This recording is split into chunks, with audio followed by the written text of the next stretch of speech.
Saudi আরবের airport থেকে যখন প্রথম দিন বের হইলাম আর বাহিরে যখন 46 ডিগ্রি রোদ ছিল, তখনই বুঝতে পারছিলাম এই প্রবাস জীবনটা আসলে সুখের জীবন না। আর তখনই বুঝতে পারছিলাম এই প্রবাস জীবনে আমারে যুদ্ধ করে বাঁচতে হইব। কষ্ট ছাড়া এই প্রবাসে আমি টিকতে পারব না।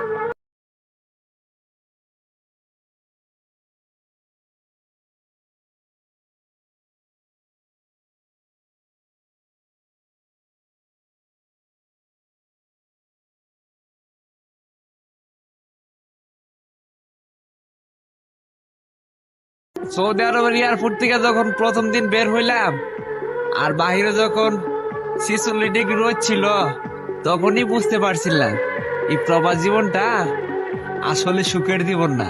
আর তখনই বুঝতে পারছিলাম এই প্রবাস জীবনে আমারে যুদ্ধ করে বাঁচতে হইব।